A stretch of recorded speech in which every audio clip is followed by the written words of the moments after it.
Coming up in this episode of In Clear Focus. There's a great need for brand advertisers to educate consumers about the real personal and societal benefits of sustainable products and pro-environmental behaviors.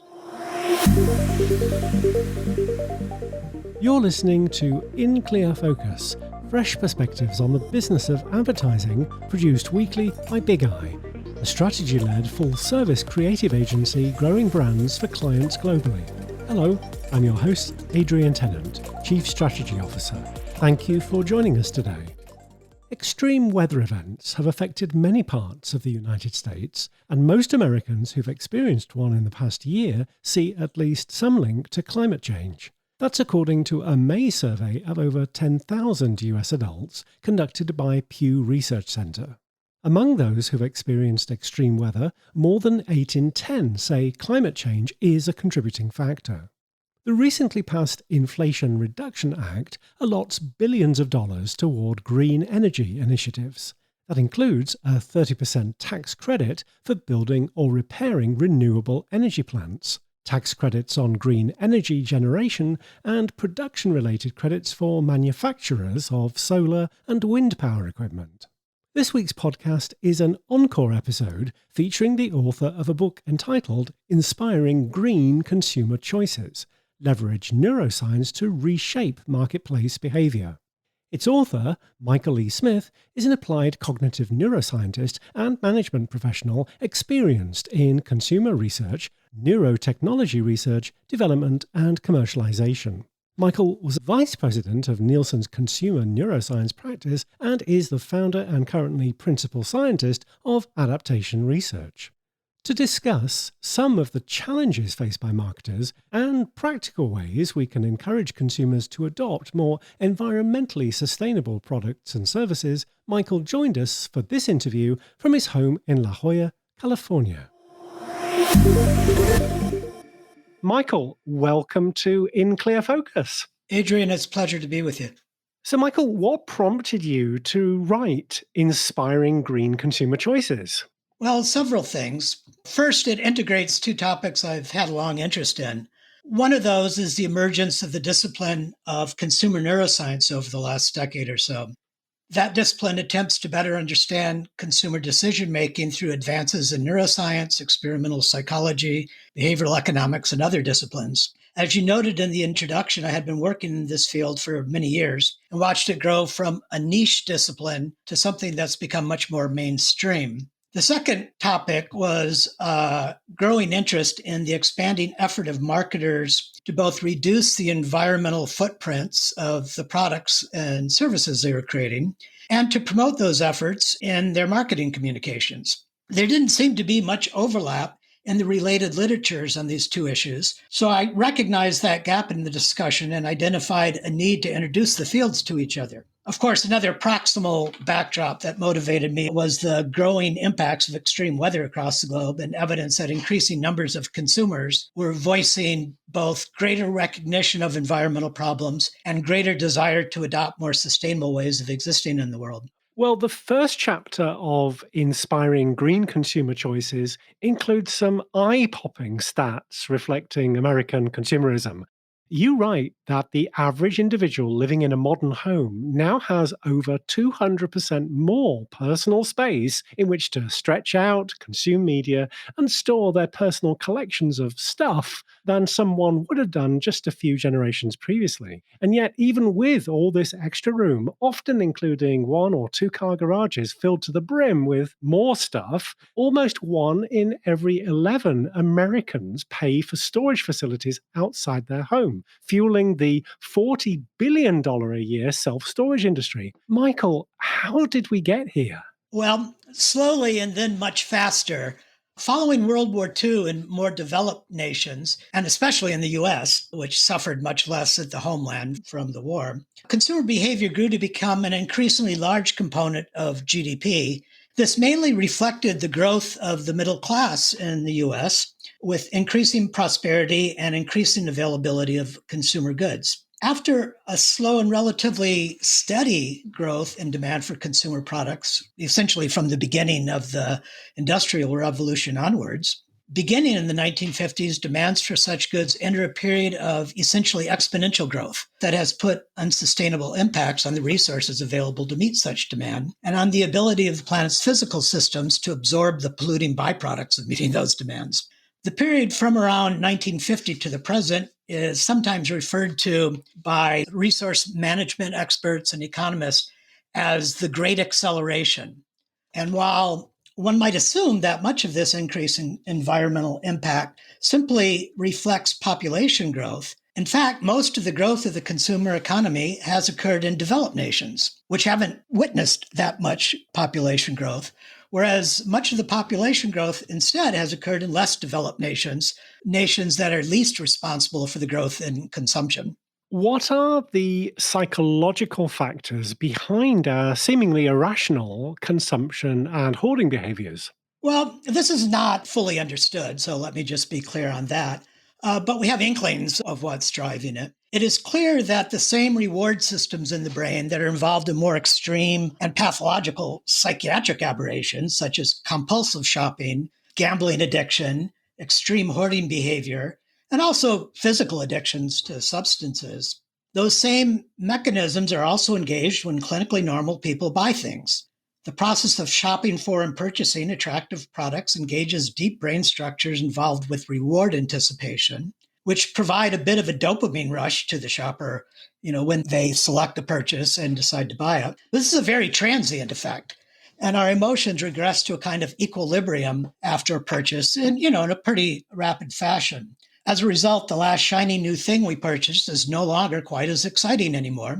And we step back on what's sometimes referred to as a hedonic treadmill in pursuit of other goals and desires, and in a largely unconscious effort to reinstate the positive feelings we experienced on previous shopping occasions. Over time, based on that reinforcement, we develop automatic habits that drive purchasing of preferred products in a relatively autonomous fashion. We don't give it much thought once it's become a habit. And because we live in a social world, we tend to model our own behavior around what we see others doing. And those others are also busily out there shopping. And because of that, it becomes a societal norm to do exactly that behavior.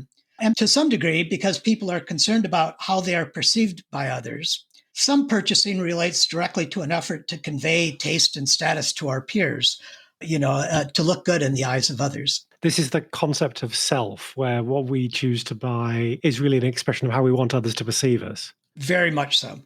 All of us engaged in quantitative and qualitative research know that pro-social biases often result in marked differences between what survey respondents and focus group participants say they'll do and what they actually do in real life.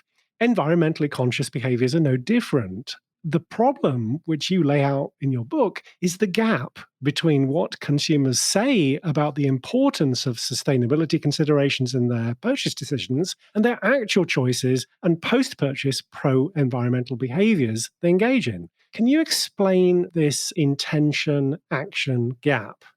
Pro-social response biases undoubtedly play some role in explaining the gap. Additional influences may be at work as well, and some of those influences may be inherent in the psychology of the consumer, while others may reflect a market failure of one form or another. On the consumer side, people just aren't very good accountants of their own behavior. They may lack insight into how often they actually engage in pro-environmental behaviors, and because they're well known to rely on a variety of mental heuristics, one such being the availability bias, or how easy something comes to mind when you try to think of it, they may overweight the frequency by which they engage in such behaviors, especially if it is easy to remember instances where environmental concerns weighed on their decision-making. If that comes easily to mind, it's easy to assume that you do that more often than you actually, frankly, do. People also tend to discount some benefits, such as environmental benefits, if they promise to pay off only in the future. We discount future rewards to a great degree. Whereas when they are trying to satisfy some immediate need state, hunger, thirst, a need for a new pair of shoes, they may be more attuned to immediate functional benefits rather than sustainability claims of more environmentally friendly products. And generally, consciously considering the pros and cons of environmental benefits typically require more mental effort on their part. They might not fully understand a potential benefit, and they may be skeptical of brands emphasizing such claims. And they may not really be willing to spend the extra mental effort to think through that problem. I'm reminded of a frequently cited quote, usually attributed to the Nobel laureate Daniel Kahneman. Thinking is to humans as swimming is to cats. We can do it, but absolutely hate it. So part of the gap may be intrinsic to human psychology. But another part of that gap may be attributable to problems brought on by marketers themselves. They have made claims that are difficult to understand in the first place. And those claims may, in some cases, be rightly viewed with suspicion, as there is a long history of brands engaging in greenwashing and purpose washing activities of that nature. And it's well documented, so it's not really controversial for me to say that. And as should be obvious, marketers tend to price more sustainable products at a premium to more traditional products. Yet many consumers may not be able to afford that differential. And a third part that might contribute to this is that some barriers are more institutional and structural in nature. A pro-environmental consumer may sincerely want to engage in a behavior, such as, say, purchasing organic foods or recycling packaging. But if they live in a place where organic foods aren't widely available, or where recycling infrastructure is underdeveloped or undeveloped, they may not have the opportunity to engage in the behavior despite their desire to. So while the intention-action gap is real, I think there are many things that contribute to it. That's interesting. Because the limitations of research instruments that rely upon respondents and participants self-reporting are generally well understood within the industry, there are also researchers and suppliers that offer implicit methods, including biometrics like eye tracking, facial expression analysis, galvanic skin response, and electroencephalography, or EEG, that aim to decode consumers' non-conscious thoughts. Michael, you've gone a lot further than most in understanding the shopping brain. Could you tell us a little about your experience as a leader in Nielsen's consumer neuroscience practice and how the learnings could inspire brands to make it easier for consumers to make green choices? Happy to. And I will say that all the types of tools you described, it is the case that much of the applied research I've been involved with in commercial endeavors have relied heavily on those tools. My experience in the domain actually precedes my being a direct employee of Nielsen because I previously worked for many years in a startup that Nielsen subsequently acquired. Much of that work focused on traditional market research associated with evaluating commercial communications about brands and their benefits and their attempts at persuasion in the marketplace. But such tools can serve the same purpose for sustainability marketing as they do for traditional marketing. In fact, a portion of the research agenda I was directly responsible for at Nielsen examined how the brain measurement tools frequently employed in the field for optimizing commercial marketing in general could also be used to optimize communications promoting different types of pro-social behavior. Some of the tools are really good for identifying what grabs your attention and what fails to. Others are good for estimating whether communication imposes too high of a mental workload to be effectively processed, and which in turn can lead to a negative emotional response. And still others can help identify whether a communication promotes a positive emotional response and whether it's memorable. In the commercial world, these tools can be used to pre-test communications in order to evaluate what is working well and what requires some creative optimization before it's unleashed into the media sphere of one form or another. And I'm sure you're well acquainted with that process. Yeah, for example, for an application in this domain, I'm reminded of one project that we did on behalf of a non-governmental organization that was developing public service advertisements to promote recycling behavior. We were able to identify parts of a 30-second ad or a 60-second ad under development that was either eliciting confusion as to what the point was or failed to elicit an emotional connection. And in turn, the feedback from that measurement exercise provided information to the creative team working on the spot that they were able to use to increase the degree by relatively minor edits in the advertising copy to increase the degree to which viewers engaged with the advertisement. So applying these tools to sustainability marketing really are not intrinsically different than marketing in general. And the other title by which some of these tools go, of course, is neuromarketing. I'm wondering how you feel about that term. Well, I have mixed feelings about it. Neuromarketing is really In my mind, the difference between consumer neuroscience and the use of the term neuromarketing is I think of the term consumer neuroscience applying more specifically to evaluating brain responses in response to marketing materials. Whereas neuromarketing, in my mind, is more, well, it sounds scarier to some people, rightly so in some instances, but it's also really the application of the insights that come from consumer neuroscience to marketing strategy. So it really, those insights may help a brand marketer or an advertising team construct effective communications. And if you rely on neuroscience inputs to construct those communications, and you're the person putting those communications out into the wild, well, that's more of what I conceive of as neuromarketing per se. Many other people would just equate the terms. Let's take a short break. We'll be right back after these messages. I'm Sandra Marshall, VP of Client Services at Big Eye. Every week, In Clear Focus addresses topics that impact our work as advertising professionals. At Big Eye, we always put audiences first. For every engagement, we're committed not just to understanding our clients' business challenges, but also learning about their prospects and customers' attitudes, behaviors, and motivations. These insights inform our strategy and collectively inspire the account, creative, media, and analytics teams working on our clients' projects. If you'd like to put Big Eye's audience-focused consumer insights to work for your brand, please contact us. Email info@bigeyeagency.com. Big Eye, reaching the right people in the right place at the right time.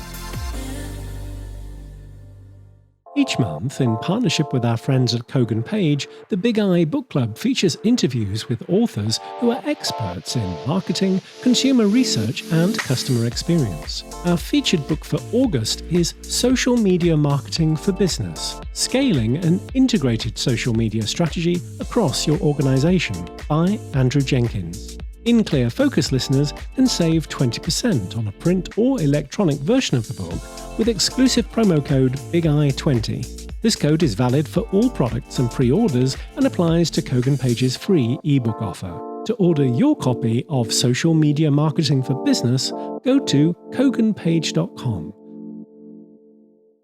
Welcome back.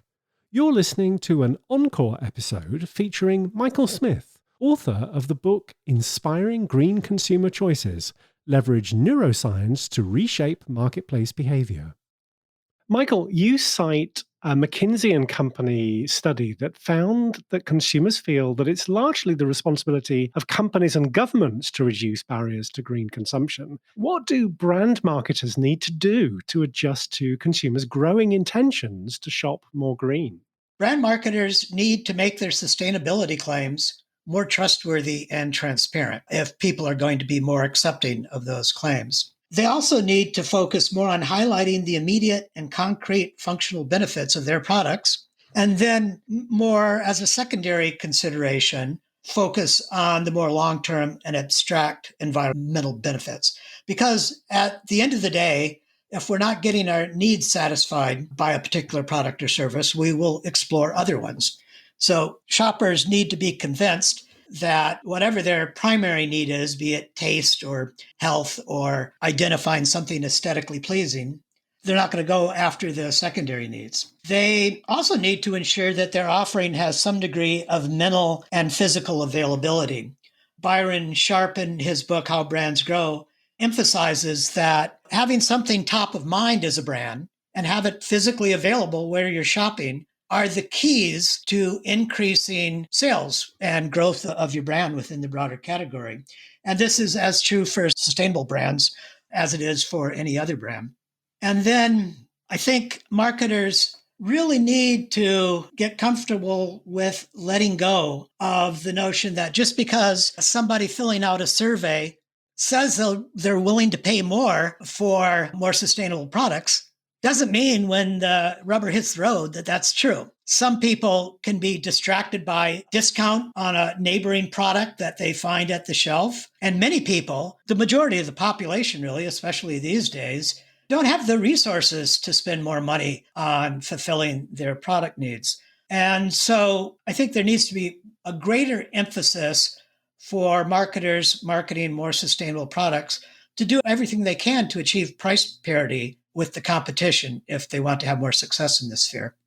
That's a great point. What are the kinds of adjustments that those of us working in the advertising industry will need to make to support green consumption and adoption of a post-consumerism mindset? There's a great need for brand advertisers to educate consumers about the real personal and societal benefits of sustainable products and pro-environmental behaviors more generally. There's a growing body of evidence that more informed consumers tend to be more receptive to sustainable marketing efforts, whereas less informed consumers tend to be more skeptical. So advertising and creative development teams really need to work with marketers to convey where we're headed in fashion that is informative without eliciting so much despair that people just give up and try not to be more sustainably thoughtful. Beyond that, I think the advertising community needs to help marketers to build more trust with their consumers. They need to rely more on things like trusted third-party verifications of claims, especially on topics such as sustainable sourced and fair trade bona fides, rather than promoting claims that lack such certification or that may seem otherwise self-serving. The creative agencies need to be conscious to avoid communications that smack of greenwashing. Consumers will be quick to detect it and will be turned off by it and will be more likely to engage in negative word of mouth to disparage it. And finally, I think one thing that's really critical and that's missing in a lot of sustainability marketing is a failure to highlight the immediate personal benefits that a product might convey rather than focusing on abstract environmental benefits that might be remote and in space. Because if you're not helping people to satisfy their immediate needs, they're not going to have the bandwidth to try to aspire to help to satisfy a future generation's needs. You have a wonderful illustration of how some of these ideas play out in practice in the book. One of your personal anecdotes relates to a decision you made as a consumer to have solar panels installed on the roof of your home. Could you tell us what happened after you had your array installed? Yeah, that is interesting. That is, there appears to be geospatial clustering of home solar panel installations that indicates that they're not randomly distributed. And just as the example that I shared, when I moved into my current neighborhood, no one had solar panels. And this wasn't that long ago. It was 8 or 10 years ago. But after a few months and moving into the neighborhood, I met some of my neighbors. And then I noticed that one of the houses across the street from me was having some solar panels installed, which seemed cool. And, I respected my neighbor and thought he had thought this through. He's a bright guy. But I didn't know very much about the risks and benefits myself. Then a year later, I was having some work done on my roof. So I investigated in more detail whether it would be worthwhile investment to get my own solar array and did some more investigation.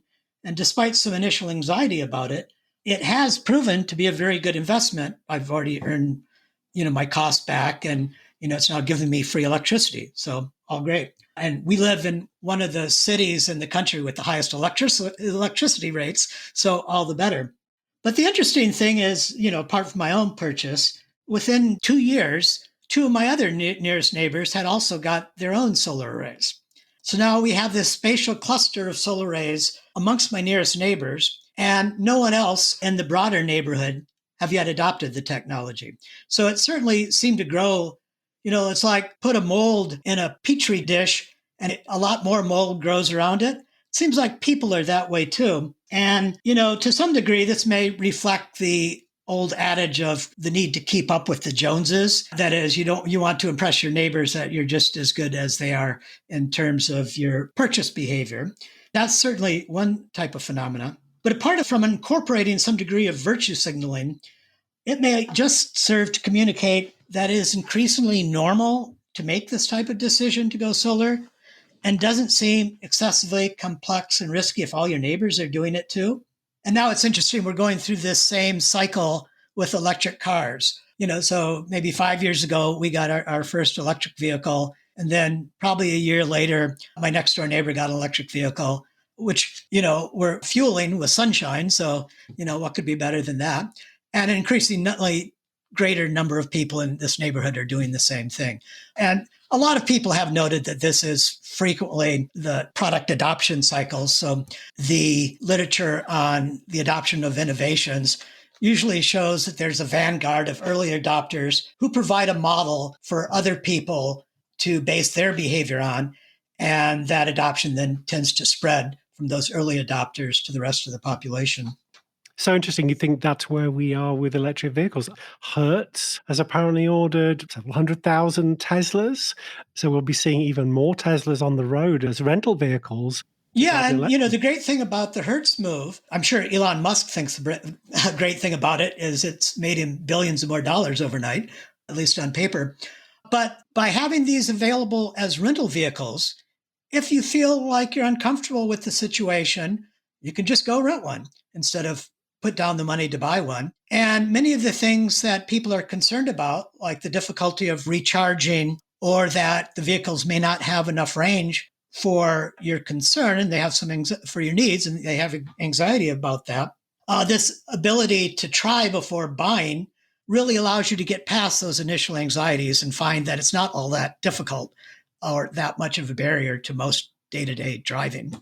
So, referencing your neuroscience research, you indicate that there may be some challenging emotional barriers that we'll need to overcome in the transition to a more circular consumer economy. Could you just explain what you mean by that? Yeah, and I think what you're referring to is a discussion I provided around some of the barriers to adoption of used, repurposed products and recycled or upcycled consumables of one type or another. One important primary emotion that can come into play in those sorts of situations is the danger of inadvertently eliciting a disgust reaction. And disgust was identified by Darwin to be one of the primary emotions we experience. And it generally is thought to have evolved to protect us from contagions, pathogens that might be in the environment. And where this might be an issue, there's a growing trend to do things like upcycle food waste into new consumable products of one form or another.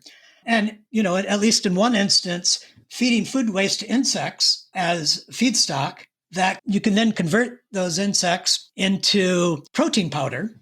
And then you can incorporate that protein powder into any number of products.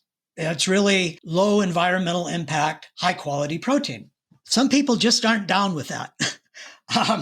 And so you need to communicate what you're doing very delicately, or you can essentially distance what you're doing from the product's awareness altogether.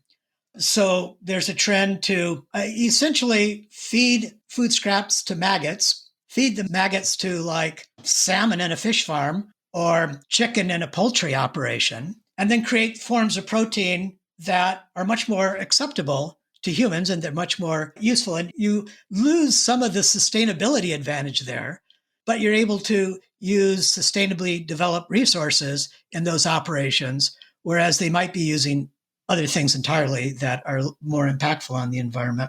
I think I discussed a similar problem with respect to recycling and purifying wastewater to make it more suitable for human consumption. We have pilot projects here where I live, which is heavily impacted by drought, and we have to import all of our drinking water from elsewhere. And so there's a big need to figure out ways to recycle the water that we've already used. And there, similarly, marketers are trying to kind of distance the end consumer, both psychologically and spatially, from that purification process. So it's a little less discussing. And lastly, the thing I'll say about this, there's growing evidence in the psychological literature that the brain incorporates something like a behavioral immune system. Just like our biological immune system fights off germs, our behavioral immune system, on an almost automatic basis, causes us to be concerned about situations that might expose us to pathogens in the first place, and really drives people to avoid situations where that exposure could occur. And this is also important in the reusable space because you don't know who's previously been using those products. Also, even if you go into a retail environment and it's disorderly, the clothes are strewn all over, or the shelf of CPG products are half empty and in disarray, people don't know who've been there, who's been touching that stuff, whether they were someone that they would mind touching the stuff or that they would feel, offended. People are funny that way. So retailers, the smart ones anyway, spend an inordinate amount of time keeping their stores neat just to avoid eliciting that type of implicit disgust response. Similarly, even product adjacencies can cause this response. So if a product that would be rated relatively high in some circumstances is displayed adjacent to a product that is noxious in some fashion, say a candy bar versus a can of insect spray, a toxin, people would be highly likely to rate that candy bar as less desirable if it had been, displayed adjacent to another type of product that also was more desirable. So, smart retailers know these things already because it's been understood for quite a while in the consumer research space. But, it's important to continue to focus on that going forward, particularly as we emerge from this pandemic, where people were in a heightened state of awareness of the potential for inadvertent pathogen exposure. Michael, if In Clear Focus listeners would like to learn more about you, your work in consumer neuroscience and psychology, or your book, Inspiring Green Consumer Choices, where can they find you? If they want to have direct communications, the best thing is just to email me at michael@adaptationresearch.com or connect with me on LinkedIn. And if you're interested in the book, it's available for order either on major e-commerce platforms like Amazon or Walmart, or from my publisher, Kogan Page. Just Google Inspiring Green Consumer Choices, and you'll get lots of hits on the topic. Michael, thank you very much for being our guest today on In Clear Focus. Thank you, Adrian. It's been a real pleasure to be with you. Thanks to our guest on this week's Encore episode, Michael Smith, applied cognitive neuroscientist and the principal scientist of adaptation research. If you'd like to obtain a copy of Michael's book, Inspiring Green Consumer Choices, as an In Clear Focus listener, you'll receive a 20% discount when you purchase online at koganpage.com. Just enter the promo code BIGEYE20 at the checkout. As always, you'll find a transcript with links to the resources we discussed today on the In Clear Focus page at bigeyeagency.com under Insights. Just select Podcast. And if you enjoyed this episode, please consider following us wherever you listen to podcasts.